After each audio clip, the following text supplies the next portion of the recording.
Oh hey, didn't see you there. I've been doing some redecorating ever since the Secret Rings apocalypse. Oh, did you not get the memo? Here. Ibliss then asks Sonic on a date, only to be rejected and called a furry. Ibliss then burns down all of Soliana in a murderous rage after this, and then makes Sonic in the Secret Rings. No one is happy, Sonic Team is dejected beyond belief, and I am absolutely devastated. Goodbye, everyone. So yeah, make yourself comfortable. By the way, have you ever heard of a game called Sonic 06? Silver's Story! I know Shadow's Story is the one you're supposed to play after you complete Sonic's story, but this is my YouTube video, and that means you have to follow my rules. Silver's story begins in Atlanta. It is the only area that was not affected by Ibliss's meltdown. As Silver is flying about and monologuing, he's attacked by Ibliss. He seems like a monster, but he's really just misunderstood. After banishing the flames, we see Silver's motivation. Silver wants pussy. No, not that kind of pussy. This kind of pussy. Blaze tells him that Ibliss has appeared again and needs to be banished. I'm not entirely sure why they keep trying to suppress Ibliss though.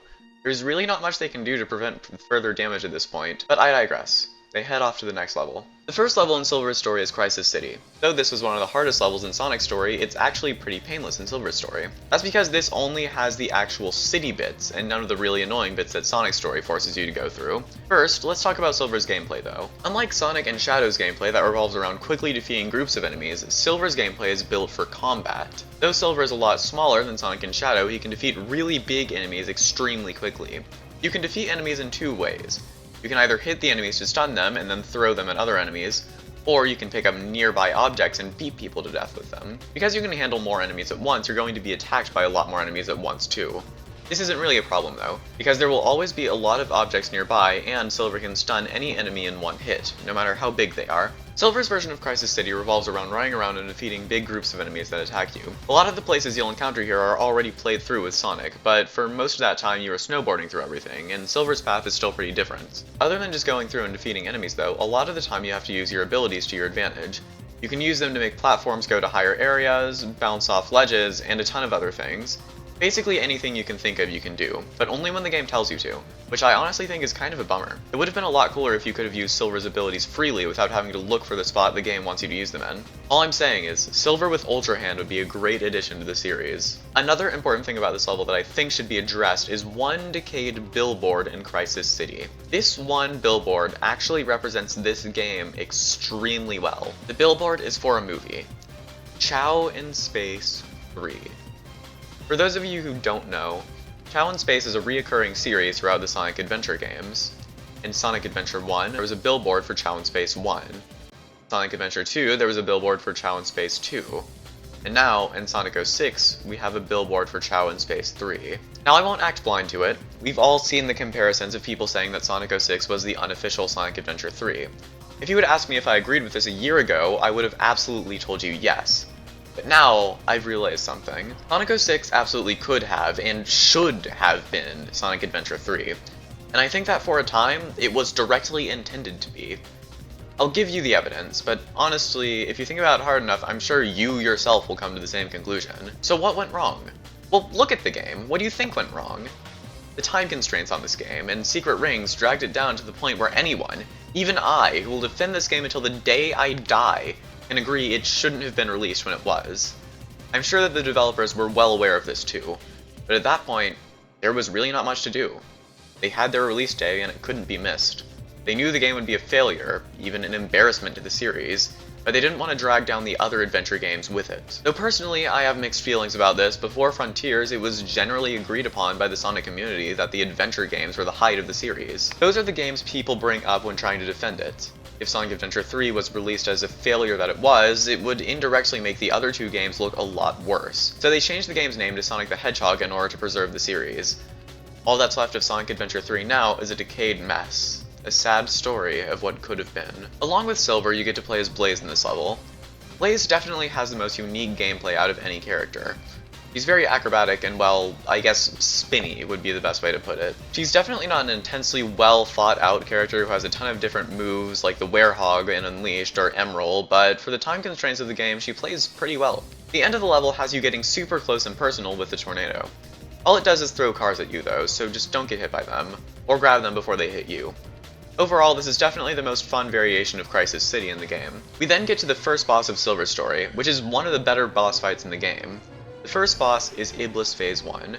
Despite another variation of Ibliss easily being the worst boss fight in the game, this one is actually really enjoyable, and is great if you're still getting used to Silver's gameplay. Ibliss is way too big to stun, so the only way to damage him is to throw debris scattered across the area at him. This actually requires you to turn Ibliss's attacks back on him, because the only way to hit him is to use the debris from his attacks. His most common attack is just scattering flaming rocks at you. Though this attack looks intimidating, if you keep moving, you probably won't get hit. Be sure to catch some before they fall off the platform. Ibliss's second attack is picking up a fucking building and smashing it against the platform you're on. To avoid this, just get away from the middle and you'll be fine. Ibliss cycles between these two attacks until you get him down to 1/4 health. Then, you break his headpiece. When this happens, Ibliss gets a new attack, Fire Breath. This one can actually be a bit tricky to avoid, especially if it's your first time, since you'll probably be caught off guard by it. Still, just keep attacking and Ibliss will fall. After the battle with Ibliss, Silver reveals that Ibliss is an infinitely reincarnating being, like a phoenix, similar to Ibliss actually. He gets depressed because he feels like there's no way to win, and if he can never win, he'll never be able to see Blaze's knockers. As he's sulking though... Sorry, I lost focus for a second. It's a little cold in here now. That's odd, especially for a place filled with lava and fire. Snake. Shadow coils and constricts around your figure, your mind. It takes just a moment for him to know everything you wish for, from nothing but your very shade. You have just made contact with Ibliss the Dark. Your best option now is to bore him. Maybe he'll leave you alone. Unfortunately for these two, this wasn't the most enticing option.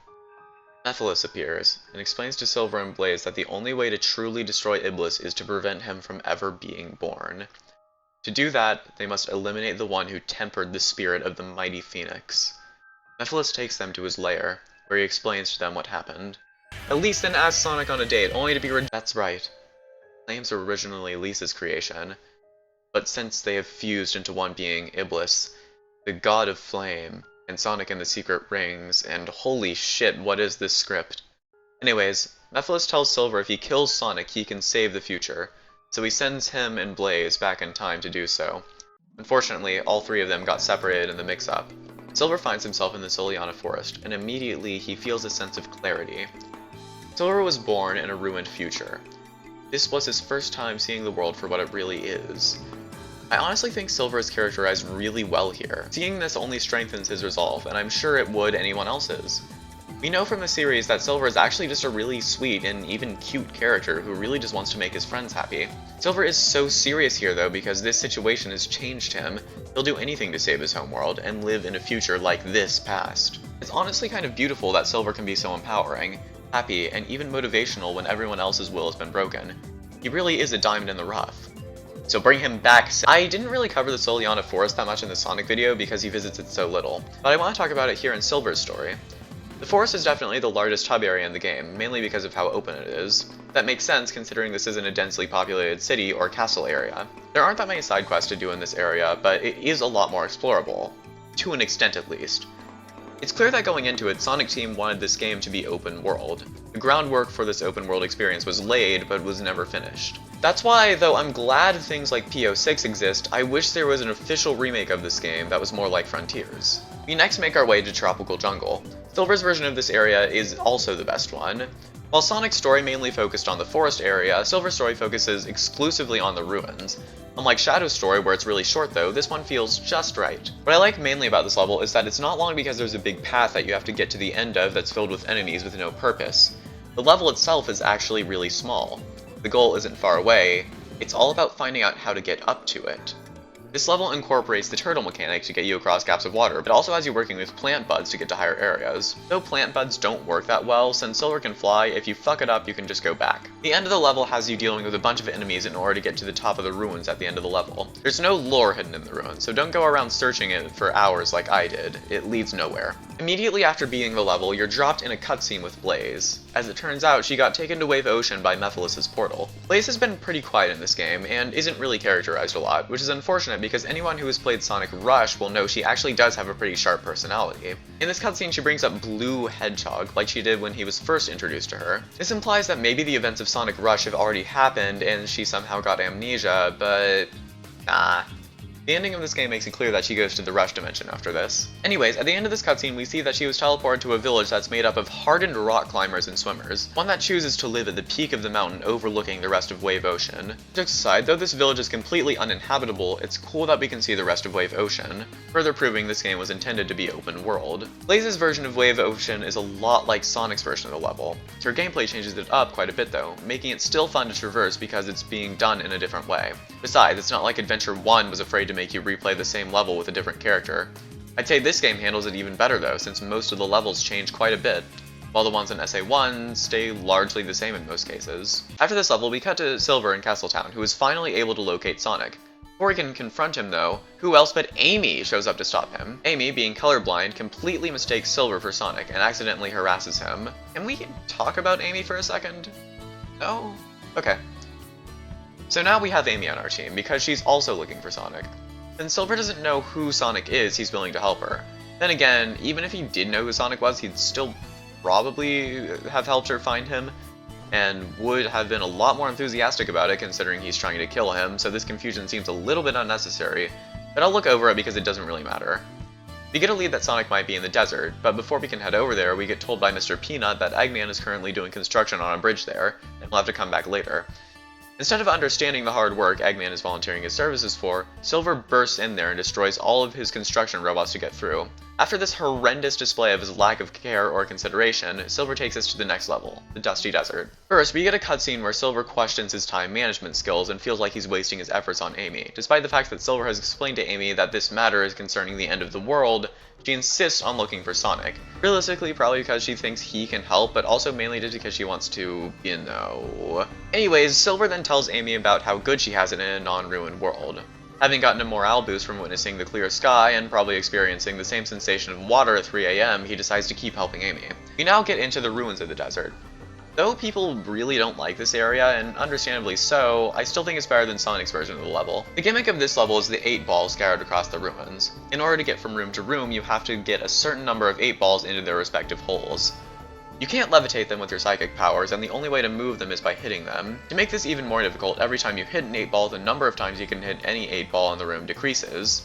While people hate this part of the game, I think their reasoning is flawed. Silver's story in Sonic 06 isn't about high-speed action, it's about combat and management. The 8-ball puzzles are just that, puzzles. You have to wait for the right moment and direct them to their spot in order to move on. These puzzles aren't broken or detrimental to the game, people just don't want to do them because they're challenging. This level also lets you play as Amy for the only time in the game. Except for the final story, but shut up. While Amy doesn't play here as well as she did in Adventure 1, she's not unbearable to play with by any means. The only issue is that in order to use the hammer or double jump, you have to stop entirely. Amy has you exploring the interior of the ruins. Her double jump is actually pretty useful once you know how to use it properly. This makes me notice something else about Sonic 06. Though the game does make a lot of things harder with its incomplete gameplay, it's actually a lot more satisfying when you succeed because of that. For me, it isn't even because I don't have to do it anymore. I feel good because the clunky gameplay is just another challenge to overcome. I know this is the stupid way to defend the gameplay, but it's genuinely how I feel. The gameplay is clunky enough to make the game more challenging, but not enough to make it unplayable. We then get to the last part of the level, the final 8-ball puzzle. This is the one that people bring up the most when criticizing it, and I just have to ask, why? There's only one ball here, and you're supposed to guide it down a hallway into a hole to open the final door to the goal. Again, let me say, there's nothing broken about this puzzle, other than the fact that you can clip through the door, but don't worry about that. The puzzle itself works perfectly as it was intended to. It's not that difficult at all. The reason you criticize this puzzle is not because it's broken or poorly designed, you just don't want to do it. After completing this level, Silver finally comes face to face with Sonic and engages in battle with him. Don't worry, this is the easiest boss in the game. My fastest run on it is 8 seconds, and you could probably do it faster. Sonic can homing attack you, but you're going to kill him before he's able to use it. Just grab some nearby tables and throw them into him 4 times, and bam, he's done. You saved the world. Just kidding, he's still alive. Before Silver is able to drive the final blow in, Amy stands in the way, letting Sonic get away. Silver and Amy get into an argument and stop being friends. Amy displays a serious sign of unhealthy attachment to Sonic and runs off. Silver can't really criticize Amy for this though, considering he has similar feelings for someone else. His thoughts are triggered by what he would do if he had to kill Blaze to save the future, or how Amy would feel if he did kill Sonic. He began questioning his beliefs by the sea. Blaze finds Silver there and they talk about the morality of the situation. Silver has second thoughts about what he's doing, but Blaze reassures him that this is right, and that if he doesn't do this, then the future will remain doomed. This is actually a perfect use of Blaze's character. Silver is having doubts about what he's doing, but Blaze, instead of hearing him out, calls him naive. You can tell by their interactions that Blaze and Silver have a pretty toxic relationship. Blaze does have superior intelligence to him, but she makes sure he knows it. She makes sure that Silver constantly feels inferior to her. Silver stays around Blaze because he thinks she can guide him, and because she's the only living woman in Silver's era. I don't think Blaze is doing this to Silver out of bad intention for him, but for her own gain. Assuming that 06 is her introduction to the timeline, we can assume that Blaze also grew up in the ruined future. Blaze was basically bred to survive in this time period. Instead of being burned and charred by the fire like everyone else, Blaze uses it as a weapon. She quite literally fights fire with fire. Then there's Silver. He's just as powerful, if not more powerful than Blaze. The only problem is that while he's passionate, he's not very intelligent. He'll do what anyone says is the right thing. Blaze worries that continuing this road will make him just another victim of Ibliss. So she manipulates Silver into thinking that her word is final, and that she's superior to all others to keep him safe. While this isn't a good thing to do, it has kept Silver alive. So even when Silver has doubts, when Blaze tells him that killing Sonic is the right thing to do, it must be. After meeting up with his Dom friend, again, Silver and Blaze head to Eggman's base, since they know that Sonic has a meeting with him. We now head into Silver's version of White Acropolis. This part of the level starts out with Blaze, and has you go through Sonic's snowboarding section of the level, but without a snowboard. It plays just fine though, so this shouldn't cause any issue for you. I gotta say though, it's really fun to plow through enemies with Blaze. It's about on par with Silver's combat. Speaking of Silver, you play through what would be Tails' part of the level with him. I think I might like this part of the level better in his story though. The combat in Silver's story just works better for this than Tails' does. Not to mention the searchlights are a lot more difficult to avoid here, so you can't just skip over them. The last part of this level is basically Sonic's portion, but with a lot more enemies. I still love how open this area is. There are enemies everywhere, but it's up to you to know how to go about getting to the goal, meaning you basically have to come up with a route that has the highest possible survivability. Admittedly, this is just a rehash of the level from Sonic's story, but it does well with each character's unique gameplay. As we're approaching the center of Eggman's base, we find the heater for the entire area. Though the heater does nothing wrong, Silver is in the mood to fuck Eggman over, so he decides to destroy it. This variation of the Egg Genesis is way better than the other one. You have to use objects around you to hit it, but you can also pick up missiles it fires at you and throw them back at it. Not only that, but the enemies in this boss fight actually serve a purpose now. I always like robot bosses that you can see actively falling apart as you fight them, and this one does that too. It really feels like an actual boss fight against a machine, rather than just a coded NPC that does attacks at random intervals. The fight also made me notice the importance of the different types of boxes around you. Wooden boxes break on impact and can't be reused. Metal boxes don't break on impact and can be reused. Explosive boxes, well, explode and do a lot of damage. One box type that you don't see much outside of this boss fight is an ice box. These boxes can be used to freeze enemies. While you can use it on the boss, it's recommended you use it on the smaller enemies instead. Once you hit it enough times, the heater starts crashing down towards you and you have to get away from it. Sadly, you can't grow out with your psychic energy, as fun as that would be. I'd like to see the look on Ibliss's face when they see me pull up with this thing. After beating the boss, we find out it was powered by a Chaos Emerald. Blaze explains what the Emerald is to Silver, implying that the few survivors in the ruined future believe the Emeralds were their last hope to stopping Ibliss. That belief may have some merit too, considering Ibliss was guarding one back at their lair. Meanwhile, Amy is roaming around Eggman's base and she finds, "Why are you here? This isn't Sonic's story anymore. Get away from me." You know what, this part of the story doesn't really matter anyways because it has no lasting impact, so I'm just gonna skip over it. I'm already dreading talking about that one scene. I do not need any more Ibliss right now, so we're just gonna move on. Ibliss goes to check in on Silver, only to discover he's beginning to have doubts about what he's doing. This isn't really a problem though. Ibliss knows both Silver and Blaze's desperation. To make it look like he's not keeping tabs on them, he lets them both come to him first. When they ask him about Sonic's true nature, he disregards them. Why does he want to destroy the world? Though he knew he couldn't answer, it was obvious. Who wouldn't want to destroy this world? There's nothing left here but rot and meaningless people who lead meaningless lives. It's absurd that anyone would want to protect such foolishness, and yet, it was Silver's passion for protecting this foolishness that would lead to Mephiles' victory. Mephiles gives Silver a tip that Sonic is at the train station, and so Silver sets out. The place is guarded pretty heavily, something about a terrorist attack. No one is allowed in, but this isn't an issue with Silver, especially since the guards in Soliana have the eyesight of a Samsung camera. Silver's version of Radical Train is pretty short. It carries some weighty matters, and not just because there's a terrorist attack going on. Silver doesn't actually care about the terrorist attack at the moment, and just ignores it. What I care about, though, is the fucking scales in this level. The main gimmick here is using the metal boxes to balance the scale, letting you get to a higher elevation. These scales work perfectly. I do not have an issue with them at all, and I think they're a fine addition to the level. That being said, let me teach you a trick. Jump on the metal crates, then use your psychic energy on the crate while you're on top of it.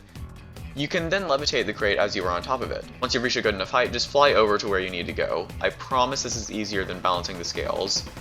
The rest of this level is just fighting. It feels like a horde battle, though. There are only 1 or 2 tanks in each section, but a lot of base enemies. This actually makes the section pretty fun to fight through, though. I like the tanks, but a breath of fresh air to just kick a bunch of robot ass is nice sometimes. After this level, you confront Sonic again.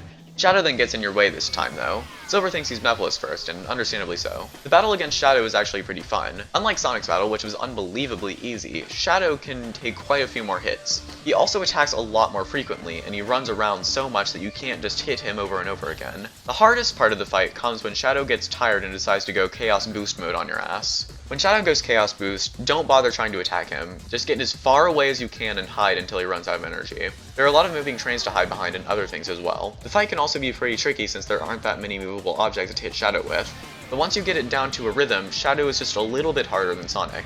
After the fight against Shadow, we get a cutscene between him and Silver. I could describe it to you, but instead here's a completely unedited clip of it. I just want to see Blaze's tits. You're a virgin.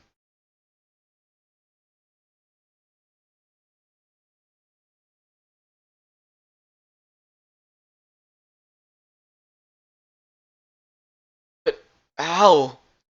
You crave women because you're insecure in your own masculinity. I crave men because I know I'm already perfect. I don't have to listen to you talk to me. Everyone knows the pussy you score is what determines your value in this world. I'm a Sigma male! I know you love cock. Through the collision of an absolute virgin and a gay icon, a time portal opens. Shadow brings Silver to the past to show him the truth. Upon arrival, Shadow and Silver hear an explosion from somewhere in the area. They immediately run over to investigate. When they make it to the main power generator, they find a father collapsed with his child, even though he looks old enough to be your grandfather, but shut up. As Shadow is investigating, Silver witnesses what can only be described as the birth of 2 gods. The immortal phoenix, Ibliss, and the cold snake, Mephiles. They run off to take their forms. Shadow explains to Silver that if they're allowed to escape, they'll be destroying more than just this world. Silver then runs off after Ibliss. We now see Silver's version of Aquatic Base. This version of the level turns the original gimmick on its head. Instead of using the magnetic balls in this area to move around, Silver can use them as projectiles. There are very limited boxes in this area, but the balls also do a lot less damage than the normal boxes, meaning they can sometimes actually get in the way of what you're trying to do. You can also play as Shadow in this level. I won't get into his gameplay in this video since he's still gonna have an entire video of his own, but it's good. Shadow definitely has the best gameplay out of all the characters. You don't play as him very much here, only for about 2 rooms. The giant ball puzzle is still in this area, except it's even longer now. In the second segment of this puzzle, you actually have to jump off the ball and hit switches to deactivate the laser gates. This isn't too bad since, again, Silver can fly, but that doesn't make it any less stressful. Still, I think I've made it clear enough that I have some sort of weird and likely unhealthy stress addiction that makes me really enjoy these sections. The enemies in this area are interesting too. Not only do we have Ibliss' spawn, but Mephiles' spawn as well. These guys are a lot like the Ibliss spawn, but purple, and they're a bit stronger. This makes it pretty clear that these creatures are not minions of solely Ibliss or Mephiles, but Solaris itself. It's a little odd that an Ascended would need an army in the first place, but this gives us enemies to fight, so I'm not complaining. After the next level, Elise's dad sacrifices his daughter in order to protect the world by sealing Ibliss inside of her. He explains to Silver that he needs to protect Elise because if she ever starts crying, even once, Ibliss will be released again. He then dies of being the father of a central character. Silver brings her out of the base, beginning to realize the plot that he had fallen into. After bringing Ibliss outside, Silver completely disregards what Ibliss's dad told him, because he knows that Ibliss hasn't been released yet, so clearly there's no point in staying and watching over Ibliss. Anyways, I'm gonna stop talking about this scene now because I really don't like Ibliss, and I wish that literally anyone else could have been a central character here. When he returns to the present, Silver and Blaze converse with each other. Silver explains to her that Sonic wasn't the cause of the potato famine, and that Mephiles was tricking them. Blaze is surprised by this, but because of her superiority complex, she pretends that she had expected that the entire time. Silver tells Blaze that the only way to prevent Ibliss from being released is by making sure Ibliss doesn't die, so they head off to help Sonic stop Eggman. In order to get into the Soleanna Forest, we have to act as a bodyguard for someone who'd accidentally said Sonic Frontiers was mid on my Discord server. So since everyone in the world is trying to kill them, we have to keep them alive. The problem is, they don't move. Like, at all. This is genuinely the slowest NPC in the game, and I don't know why. It really gets on my nerves, but I digress. The mission isn't hard at all, since most enemies will attack you anyways. Once you get into the forest, we have to do the trials to get into the Kingdom Valley. In the first trial, we find out that John Lennon captured Blaze, and then somehow got his hands on a bunch of Ibliss spawn. So, as you can see, we're dealing with a real psychopath here. Still, Silver has dealt with Ibliss spawn his whole life, so he's able to make quick work of them and rescue Blaze. Lennon is then sentenced to 25 years in the Soleanna Penitentiary for threatening public peace and summoning literal fucking demons. The next test is a test of your knowledge. If you've been paying attention to the story, you can do this one really easily. If you haven't, God help you. The last trial is just fighting more enemies, which I'm not sure how these guys got their hands on them. Like, okay, sure, maybe there were some EGG robots lying around, since Sonic destroys a lot of them. You'd think that the government would do something about these to make sure these aren't just public, though. Then again, I guess these guys do work with the government? I don't know, one of the head officials of the government looks like this, so I'm not sure how much I'd trust them to begin with. We now have Silver's variation of Kingdom Valley. While Sonic's version heavily revolved around going up high and getting through quickly, Silver's section revolves around the lower parts of the area. There's a lot more water here, but it's not too difficult to avoid. Though I do prefer Sonic's variation of the level, Silver's is still really fun. Again, I like how open everything is. It's a lot like the Jungle Ruins, except this level is a lot bigger and there's a lot much to explore here. This also feels like Radical Train, where there are a lot of enemies everywhere, except now there are tanks all over the place too. It makes sense considering that this is the last level with Eggman tech, so they wanted to challenge you. Overall, this level does a really good job at making you feel like you're fighting your way through a decrepit city that's been flooded. After this level, it's unfortunately too late, as Ibliss has already been taken away. Silver then sends Sonic back in time to get another attempt to stop Ibliss from being released. Silver and Blaze then go back to the future to see how things turned out, and the answer is, not well. The area is still ruined. Silver was expecting this though, and he has a plan to defeat Ibliss for good in his era. They only have one shot at this though. Blaze explains to Silver that the reason they've been fighting against Ibliss this whole time is because if they let it fester for too long, it will become unstoppable and consume all of the surviving hope and flame. We now get the final level of Silver's story, Flame Core, and holy shit, they went hard on this level. This is easily the longest level in the game. Even End of the World doesn't go on as long as this one. It starts out in the outer volcanic area of Flame Core. You can already sense the urgency in this level, but you can feel Silver's determination here as well. There's no questioning here, there's no doubt. He doesn't give a big speech like he usually does in these situations. He can sum up everything he needs to say in just 3 words. I'm coming, Ibliss! If you thought Sonic's variation of Flame Core was hellish, this one is so much worse. There are Ibliss spawn everywhere, and you're not getting a moment to breathe as you platform across this area. It's linear, but that all the more adds to it. You're not exploring the world anymore. You're trying to get to the end as fast as possible to stop Ibliss from destroying everything. The inside is even worse though. While it was once cozy and made you feel almost relaxed despite your situation, that feeling is gone now. This is the most dangerous part of the level, and the situation has only gotten more dire. You have minutes before Ibliss reaches the power of a god. There's also no light bulb puzzle, which is good because I didn't like that one. Once you make it to the center of the cavern, you find the flame core itself. That's right, this was more than just the name for the area Ibliss lives in. This is where the very center of Ibliss's being resides. No one can withstand the heat the core produces. It's basically a miniature star, so in order to not die, you have to stay behind pillars in the wall. The only way to defeat Ibliss is to destroy the core though, so even if it's hot, even if it's painful, you have to break it. As you inch closer and closer, it attacks more and more. Eventually you get close enough to fly to it, but wait just a moment. If it attacks you while you're on top of it, you'll surely be burned to a crisp. Wait for it to attack again, then go. Once you're on top of it, you can use your psychic energy to destabilize the core and destroy it. There's not much in this game more satisfying than watching the core cool down and then crumble below you. With the core gone, Ibliss can't be reborn, meaning if Silver and Blaze defeat it one last time, they can eliminate it for good. So they both set out to Ibliss's throne, the Canyon of Lava. Ibliss rises to challenge Silver and Blaze. Immediately, you can see that it's gotten so much stronger since their last encounter with it. Not only is it a lot bigger, but it has much more armor as well. As Blaze confirms, Ibliss is reaching its peak. It's now or never. Usually boss fights with beings like this look cool, but aren't actually that fun. I can say for sure this isn't the case with Ibliss though. Not only does it have an impressive and scary design, but it has a cinematic and difficult battle to match it. Ibliss still throws meteors at you, but it starts much farther away from you, and you'll understand why in a second. Every time it attacks, it gets closer and closer to you. In addition to its meteors, Ibliss can also create literal knives of heat to throw at you. Unlike the meteors, these can't be thrown back at it, so you have to focus on evading.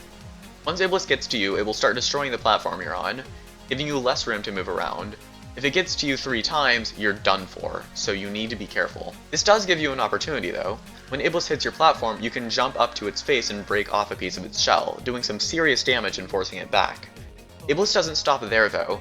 It decides to attack from a distance by launching an enormous meteor at you to destroy its platform. You have to grab this at just the right time and throw it back at Ibliss, or you'll be at a serious disadvantage. After hitting it in the face one more time, Ibliss summons one last meteor. At this point, it's all or nothing. If the meteor hits you, you'll fall into the lava and die. But if you can hit Ibliss with a meteor, you win. What I like about this boss is that you have to get as many hits in as you can. Even if you hit it with the big meteors, you're still not going to do enough damage to win. You have to use the little meteors scattered across as well, and they're just barely enough for you to slip a victory in. When Ibliss gets hit by the last meteor, it falls back into the lava. A swirl of fire erupts from the ground, Ibliss's original form. Silver uses the Chaos Emeralds as an attempt to seal Ibliss inside of himself, but the flames won't cooperate. They cannot be contained. Blaze steps in. If Silver were to seal the flames of Ibliss, he would just become an immortal phoenix like Ibliss. Blaze would end this now. She would use the Chaos Emeralds to not become Ibliss's vessel, but become Ibliss's tomb. Silver is devastated at Blaze's sacrifice, but he understands. Blaze feels solace as well. She was able to keep Silver safe this entire time. She doesn't try to control him in this final moment. She doesn't make him feel like he's less than she is. She simply nods, telling him he did a good job. Silver then realizes an important truth about himself. His one chance to score pussy may finally be gone, but that's okay. He no longer needs to be horny. All he wants now is to be happy.